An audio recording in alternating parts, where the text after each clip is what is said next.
बढ़िया गाता है और तो हीरे जैसा है, और जो बुराइयां थी अब उसमें चोट की है तो हीरा पर कीचड़ में पड़ा है।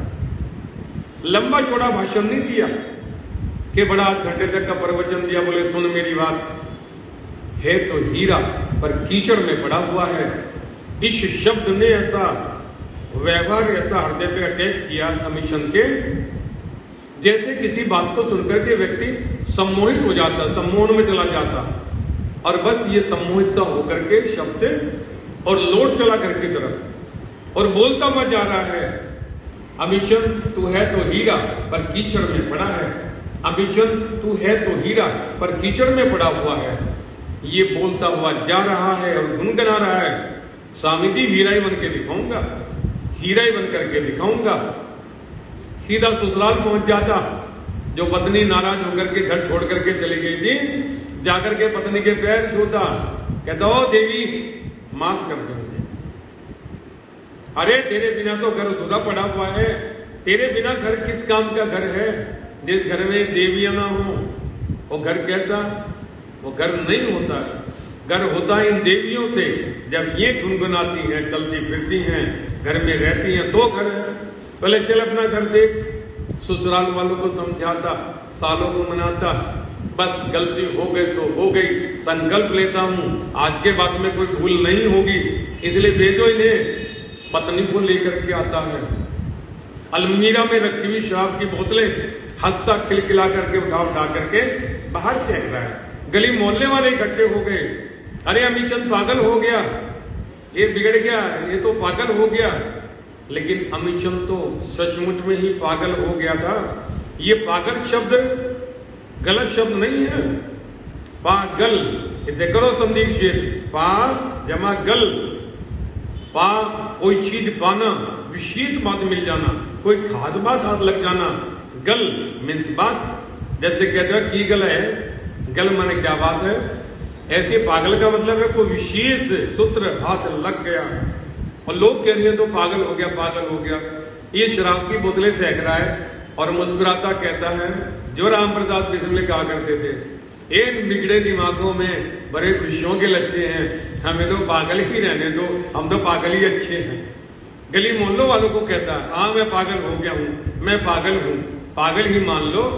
बोतलें फेंकता है, पत्नी को घर में रखता है, भजन लिखने शुरू करता है, लिख करके गाता है उनको। आर्य जगत का सबसे पहला भजनोपदेशक यदि कोई था तो वो अमीचंद था। एक सूत्र, ऋषि ध्यान जी का एक शब्द, जब बनना होता है, किसी को मन पवित्र करना होता है, एक ही सूत्र लिया, तू है तो हीरा कीचड़ में पड़ा है, बन के हीरा। यदि बनना चाहते हैं तो ज्यादा लंबा भाषण सुनने की जरूरत नहीं है। कोई प्रार्थना हो, कोई भजन हो, एक छोटा सा सूत्र जीवन में ले आओ, लेकर के उसे व्यवहार में ले आओ। अपने ही बीच के लोग कहेंगे, अरे कितने बदल गए, ये तो अलग ही तरक्की हो गए, इनकी चमक तो अलग ही है। पता लगता धन्यवाद पुरुषो एक सूत्र हाथ लगने से। महात्मा आनंद स्वामी यहाँ बड़े आते थे अहमदाबाद में, जिनका नाम खुशहाल चंद था और बड़े परिवार के थे। इनके पिताजी का नाम था गणेशी लाल। देश तो आजाद भी नहीं हुआ था तब, कितना वैभव इनके यहाँ था। लाहौर के अंदर आनंद स्वामी लिखते, हमारे यहाँ जुराब बनाने की फैक्ट्री थी। ये जो सोडा बोतल आजकल पी जाती है, सोडा भरने की बोतलों की फैक्ट्री आनंद स्वामी के यहाँ, खुशहाल चंद जी के यहाँ थी। इनके पिताजी गणेशी लाल, लेकिन ये खुशहाल चंद जी जीवनी में लिखते हैं, मैं हमेशा पढ़ाई में फटकती, 8वीं क्लास में कई बार फेल हुआ, माता पिता भी डांटते थे, अरे तू किसी काम का नहीं है निकट्टू, तू धरती पर बोझ है। अब ये होता था। कई बार तो लिखते हैं कि मैं रस्सी बांध करके अपनी छोटी में ऊपर, तब जिससे नींद ना आए, और नींद का झटका लगता था फिर छोटी खींचती थी, लेकिन नींद आए। याद कुछ करना चाहूं तो याद ना रहे, पढ़ता जाऊं तो मुझे याद ना रहे, आलस आता था। तब माता पिता डांटते थे, बोले तू बिल्कुल निकट्टू है, धरती पर बोझ है।